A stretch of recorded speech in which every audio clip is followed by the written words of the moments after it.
السلام علیکم عزیز طالبات، کیسے ہیں آپ سب؟ امید ہے خیریت سے ہوں گے۔ آپ کی ٹیچر میں فائزہ آپ کے سامنے نحو جماعت کا سلیبس لیے حاضر ہیں۔ آج ہم پڑھیں گے حصہ نظم۔ حصہ نظم اکثر بچوں نے فرمائش کی ہے کہ حصہ نثر کے علاوہ حصہ نظم پر بھی ہمیں رہنمائی دی جائے، اور میری بھی یہی کوشش ہے کہ تمام کورس کو میں آپ کے سامنے وقتاً فوقتاً پیش کرتی رہوں۔ حصہ نثر، حصہ نظم اور غزل کے علاوہ جو نحو کلاس کی گرامر بھی ہے وہ بھی انشاءاللہ آپ کو کروائی جائے گی، کیونکہ ٹیلی اسکول میں بھی یا ویسے بھی انٹرنیٹ پر دیکھیں ہم فزکس، کیمسٹری، میتھ اس کے بارے میں تو بہت سے لیکچرز مل جاتے ہیں، رہنمائی مل جاتی ہے، لیکن باقاعدہ اردو کے حوالے سے کہیں بھی، حالانکہ ٹیلی اسکول میں بھی اس کے بارے میں رہنمائی نہیں دی گئی۔ اکثر بچوں کو شاعری اور اس کی تشریح میں بہت مشکل پیش آتی ہے، اور یہ ایک تکنیکی کام بھی ہے، کیونکہ شاعری میں ہمیں ایک ترتیب کا خیال رکھنا پڑتا ہے، حوالہ جاتی مواد دینا پڑتا ہے، اور اس کو مؤثر کیسے بنانا ہے، ان سب باتوں کے لیے میں آپ کو رہنمائی دوں گی۔ سب سے پہلے حصہ نظم میں ہم دیکھتے ہیں حمد۔ مولانا الطاف حسین حالی اس کے شاعر ہیں، جن کو ہم نے حصہ نثر میں بھی دیکھا تھا، مرزا غالب کے عادات و حسائل۔ اب ہم دیکھتے ہیں حصہ نظم میں۔ سب سے پہلے تعارف ہم یہاں بھی ضرور پڑھیں گے، کیونکہ تعارف کے بغیر ہم کسی شاعر کے بارے میں بہت اچھے طریقے سے جان نہیں پاتے، اور اس تعارف میں سے MCQs کی صورت میں سوال بھی ضرور آتے ہیں، اور آپ کا ایک ایک نمبر انتہائی قیمتی ہے، اس لیے ہم یہاں بھی اس کا تعارف ضرور دیکھیں گے، اور خاص باتیں انڈر لائن کر لیں آپ سب۔ خواجہ الطاف حسین حالی یا مولانا الطاف حسین حالی ایک ہی بات ہے۔ 1837 میں پیدا ہوئے، 1914 میں ان کی وفات ہوئی۔ حالی پانی پت میں پیدا ہوئے تھے، ایک انصاریوں کے معزز خاندان سے تھے، جنہوں نے نہایت اسرت اور تنگ دستی میں زندگی گزاری۔ اسرت یعنی کہ غربت، تنگ دستی یعنی کہ مشکل طرح سے گزارا کرنا۔ 9 سال کی عمر میں والد کا انتقال ہوا، 17 سال کی عمر میں رضامندی کے بغیر ان کی شادی ہو گئی تھی، لیکن یہ علم حاصل کرنے کا بہت شوق رکھتے تھے، اس لیے بیوی کو میکے چھوڑ کر دلی چلے گئے تھے۔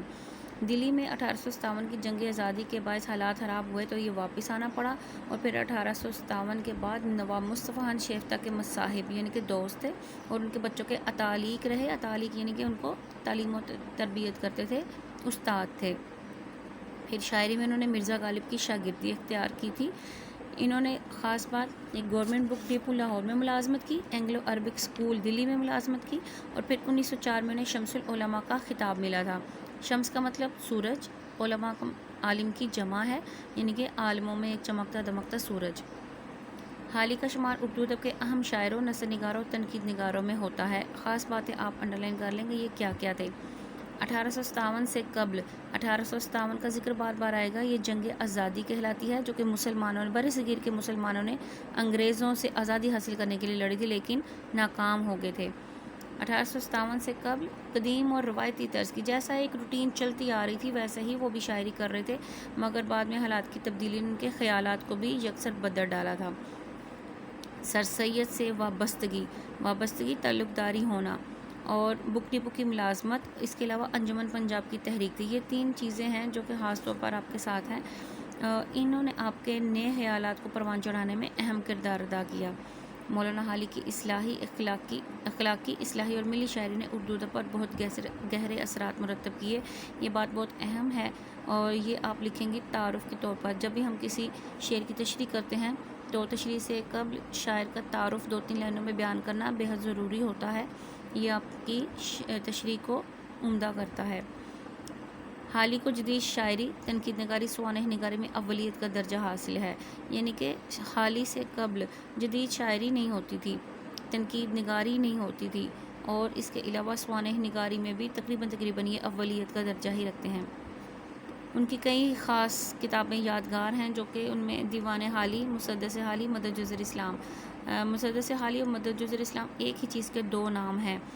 مقدمہ شعر و شاعری، یادگار غالب وہی ہے جسے مرزا غالب کے عادات و خصائل لیا گیا تھا۔ حیات سعدی اور حیات جاوید سر سید احمد خان کے بارے میں ہے۔ سوانح، یہ آپ لوگوں کو پتہ ہونا چاہیے۔ سر سید احمد خان کے ساتھ ان کا خاص تعلق تھا، غالب کے وہ شاگرد تھے، غالب کے بارے میں بھی انہوں نے کتاب لکھی۔ سر سید سے وہ بہت متاثر تھے، ان کے ساتھ وابستہ تھے، ان کے لیے انہوں نے حیات جاوید جو ہے وہ کتاب لکھی تھی۔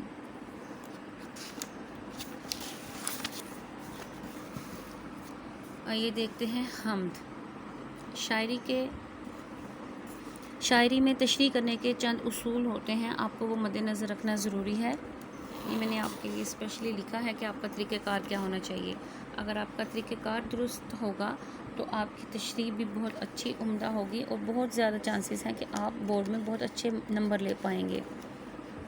یہ دیکھیں، ایسے اگر شعر لکھا ہے ہمارا اور پھر اس کے بعد ہم لکھیں گے شاعر کا نام، 2 ڈاٹ ڈالیں گے یہ، اور خواجہ الطاف حسین حالی، پھر ہم لکھیں گے نظم کا عنوان حمد۔ اس کے بعد ہم تشریح کی ہیڈنگ دیں گے اور 2 لائنیں جو میں نے آپ کو انڈر لائن کروائی تھی، ضروری نہیں کہ وہی 2 لائنیں ہی آپ بھی مصنف یا شاعر کے تعارف کے طور پر لکھیں۔ جب بھی ہم اقتباس کی تشریح کریں یا کسی شعر کی تشریح کریں گے، ہم نے کتاب کے شروع میں آپ کو پڑھاتی ہوں شعراء یا مصنفین کا تعارف، اور اس میں سے خاص بات جو ان کے اہم کارنامے کے حوالے سے ہو، جو ان کے اردو ادب کی خدمات کے حوالے سے ہو، ان کے اسلوب کے حوالے سے ہو، وہ 2-3 لائنیں ایسی ہونی چاہیے جو آپ یہاں پہ تعارف کے طور پر لکھ سکیں۔ اگر ہر کسی کے اپنے الفاظ میں یہ تعارف ہو تو وہ بہت بہتر ہے اور زیادہ اچھے نمبر آنے کی بھی توقع ہوتی ہے۔ مولانا الطاف حسین حالی کا شمار اردو کے اہم شاعروں میں ہوتا ہے۔ میں نے یہاں سے یہ لائن لی ہے اور میں آپ کو یہ بتاتی چلوں کہ میں لکھوں گی صرف کہ اردو ادب کے اہم شاعروں میں ہوتا ہے۔ میں یہاں پہ نثر نگاروں تنقید نگاروں کو چھوڑ دوں گی، نہیں لکھوں گی۔ کیونکہ ہم اس وقت ان کی شاعری پڑھ رہے ہیں اور ان باتوں کا ذکر ضروری نہیں، اہم شاعر ہونا ضروری ہے۔ اور پھر اس کے بعد آپ لکھیں کہ ان کی اخلاقی ملی شاعری نے اردو ادب پر گہرے اثرات مرتب کیے ہیں، یہ بات آپ لکھ سکتی ہیں ان کے حوالے سے۔ اور پھر جیسا کہ ہم نے ان کی شاعری، ان کی تحریروں کے حوالے سے بھی پڑھا تھا، خواجہ مرزا غالب کے عادات و خصائل کے تعارف میں، کہ ان کا اہم مقصد جو ہے لکھنے میں، ایک ان کا اہم مقصد تھا کہ مسلمانوں کی اصلاح۔ تو ہم شاعری میں بھی جب تعارف دیں تو ہمیں چونکہ یہ بات پتہ ہے تو ہم لکھ سکتے ہیں کہ ان کی شاعری کا یا ان کی تحریروں کا، ان کے لکھنے کا اہم جو مقصد تھا وہ مسلمانوں کی اصلاح تھا۔ یہ بات بھی ہم لکھ سکتے ہیں۔ 2 یا 3 لائنیں کافی ہیں۔ جب ہم شاعر کا تعارف لکھ دیں تو پھر ہم تشریح شروع کریں گے۔ تشریح طلب شعر میں یہاں سے ہم بات شروع کرتے ہیں۔ تشریح طلب شعر میں مولانا الطاف حسین حالی نے اپنی کم مائگی کا اعتراف، کم مائگی میں نے لکھ دیا ہے تاکہ آپ کو کچھ املا کی غلطی بھی نہ ہو، اپنی کم مائگی کا اعتراف کیا ہے۔ کم مائگی، خود کو کمتر کہنا، کیونکہ شاعر یہاں پہ کہہ رہا ہے ایک بندہ نافرما ہے حمد سرا تیرا، اور یہ بات بھی ضروری نہیں کہ جو مصرع پہلے ہے پہلے اس کی تشریح کی جائے گی اور بعد میں اس کی جائے گی۔ ایک ترتیب سے ہم نے چونکہ چلنا ہوتا ہے تو ضروری ہے، اس لیے لازمی ہے کہ ہم جس ترتیب سے شعر کی تشریح بن رہی ہے ہم ویسے ہی شروع کر دیں۔ میں نے ایسے ہی شروع کی ہے کہ تشریح طلب شعر میں شاعر اپنی کم مائگی کا، خود کو کمتر ہونے کا اعتراف کر رہے ہیں اور کہتے ہیں کہ اللہ تعالیٰ کی عظمت اور قدرت بہت زیادہ ہے۔ قبضہ قابض ہونا، قبضہ ہو دلوں پر کیا اور اس سے سوا تیرا، سوا کا مطلب علاوہ۔ اے اللہ تعالیٰ، ہمارے دلوں پر تیرا ہی قبضہ ہے، تیرا ہی اختیار ہے، ہم تیری قدرت کا اور اس کے علاوہ کیا ثبوت دیں کہ ایک بندہ نافرما، بندہ نافرما سے مراد ہے مولانا حالی، نافرمان بندہ ہے حمد سرا تیرا، حمد سرا اللہ تعالیٰ کی تعریف کرنے والا۔ تو سب سے پہلے شاعر کہتے ہیں کہ اگرچہ مجھ میں کوئی خوبی نہیں ہے، میں انتہائی نافرمان اور کم تر ترین بندہ ہوں، لیکن پھر بھی اللہ تعالیٰ کی ذات بے حد کریم ہے، رحیم ہے کہ اس نے مجھے اپنی حمد و ثنا کرنے کی توفیق عطا فرمائی ہے۔ یہ اللہ تعالیٰ کا لطف و کرم ہے کہ میری نافرمانیوں کے باوجود مجھ پر اپنی رحمت کی بارش کی ہے۔ اے اللہ تعالیٰ، یہاں پہ ہم پہلے ایک شعر شامل کریں گے، یہ میں نے آپ کے لیے لکھ کے رکھا ہے۔ جب ہم 3-4 لائنیں یوں بیان کر دیں جو کہ مرکزی خیال بھی ہوتا ہے کسی بھی شعر کا، تو پھر ہم نے حوالہ جاتی مواد ضرور دینا ہے جو اشعار، اقوال، احادیث، آیات کی صورت میں ہو سکتا ہے۔ تو یہاں پہ جتنا میں نے بولا ہے اس سے بعد آپ ایک شعر لکھیں گی۔ یہ شعر لکھنے کا سائن ہے، یہ آپ لکھ کے، تو نے مشت خاک کو بخشی ضیائے آفتاب، اے خدا تیرے کرم کی انتہا کوئی نہیں۔ اس کا مطلب بھی میں آپ کو بتا دوں، مشت خاک مٹھی بھر مٹی یعنی کہ انسان، ضیائے آفتاب، آفتاب کا مطلب سورج، ضیاء کا مطلب روشنی، انسان کو بہت زیادہ روشن بنایا ہے، اشرف المخلوق بنایا ہے۔ اے اللہ تیرے کرم کی کوئی انتہا نہیں۔ یہ چونکہ اس تشریح سے مطابقت رکھتا ہے تو ہم یہ شعر یہاں پہ شامل کریں گے۔ پھر اس کے بعد آپ مزید 3-4 لائنیں بیان کریں اس شعر کی تشریح کے لیے کہ انسان خطا کا پتلا ہے، وہ غلطی کرتا ہے، اس کا وجود گناہ آلود ہوتا ہے، لیکن اللہ تعالیٰ اپنے بندوں پر بے حد مہربان ہے، اور اس سے زیادہ ہم اللہ تعالیٰ کے قبضے اور قدرت کا کیا اظہار کریں کہ اللہ تعالیٰ نے ہم پر یہ رحم و کرم کیا اور ہمیں اپنی حمد و ثنا کی توفیق عطا فرمائی۔ دراصل اللہ کے حضور عاجزی اختیار کی جائے اور اپنے گناہوں کا اعتراف کر کے اس کی عظمت اور بزرگی بیان کی جائے تو اللہ تعالیٰ کی ذات نہایت خوش ہوتی ہے۔ تو اس لیے ہم مولانا الطاف حسین حالی یہاں پہ اللہ تعالیٰ کی رحمت اور مغفرت کا ذکر کرتے ہیں کہ اے اللہ تعالیٰ، تیری نوازشوں اور بخشش کا سمندر بہت وسیع ہے، اور ہم اپنے گناہ کا اعتراف کرتے ہیں، اور یہی ایک بندے کا کام ہے کہ تو اپنی رحمت اور کرم کر، تیرے سوا ہمارے دلوں پر اور کسی کا قبضہ نہیں ہے۔ یہاں پہ پھر ایک قرآن کی آیت کو آپ لوگ شامل کریں۔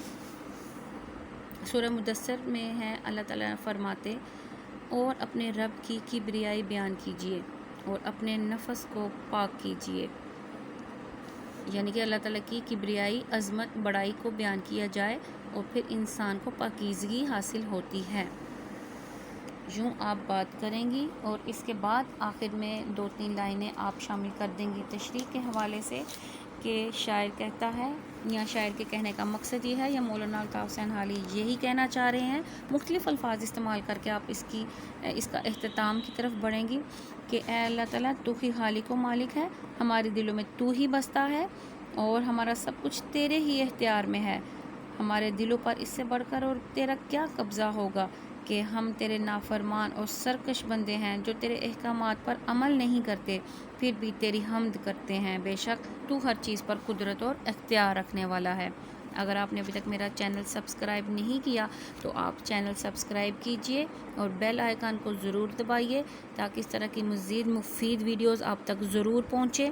اور میں انشاءاللہ چونکہ طویل ہو گیا ہے یہ لیکچر، بہت زیادہ آپ کو تشریح سمجھانا تھا، اس کے کچھ اصول اور طریقے، تاکہ آپ اس کو بہت اچھے طریقے سے کر سکیں۔ انشاءاللہ اگلی ویڈیو میں باقی اشعار کی تشریح لے کر حاضر ہوتی ہوں۔ اللہ حافظ۔